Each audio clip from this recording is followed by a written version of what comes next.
ఈరోజు మా దగ్గరికి ఒక పేషెంట్ వచ్చారు. 2 months బ్యాక్ ప్రెగ్నెన్సీ కన్ఫర్మ్ అయింది. వాళ్ళు వద్దనుకుని ఇంటి దగ్గర మెడికల్ షాప్లో మెడిసిన్ తీసుకున్నారు అబార్షన్ కోసం. ఆ టైంలో కొంచెం బ్లీడింగ్ అయింది, అబార్షన్ అయిపోయింది అనుకున్నారు. ఈరోజు పొద్దున్న సివియర్ పెయిన్, అబ్డమన్ బ్లీడింగ్, నీరసంగా ఉందని మా దగ్గరికి వచ్చారు. ఎందుకైనా మంచిదని ప్రెగ్నెన్సీ టెస్ట్ మళ్ళీ చేస్తే పాజిటివ్ వచ్చింది. సో స్కాన్ చేస్తే ప్రెగ్నెన్సీ యూట్రస్లో కాకుండా ట్యూబ్లో ఏర్పడింది. సో ఎక్టోపిక్, ట్యూబల్ ఎక్టోపిక్ అని కన్ఫర్మ్ అయింది. ప్లస్ ట్యూబ్ రప్చర్ అయింది. సో లోపల ఇంటర్నల్ బ్లీడింగ్ అవుతుంది. పేషెంట్ బీపీ చాలా లోగా ఉంది, షాక్లో ఉన్నారు. సో వెంటనే లాప్రోస్కోపీ ద్వారా ట్యూబ్ తీయాల్సి వచ్చింది. సో ఇది ఎందుకు అవుతుందంటే కొన్ని సందర్భాల్లో బేబీ యూట్రస్లో కాకుండా ట్యూబ్లో కూడా గ్రో అవ్వచ్చు. దాన్ని మేము ఎక్టోపిక్ అంటాం, tubal ectopic pregnancy.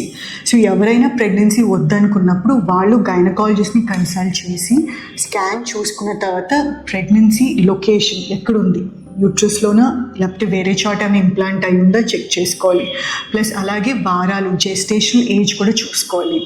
Pregnancy only uterus లోపల ప్లస్ వారాలు 49 days, 7 weeks కంటే తక్కువ ఉంటేనే మనకి మెడికల్ మేనేజ్మెంట్ అంటే మెడిసిన్ ద్వారా అబార్షన్ వీలవుతుంది.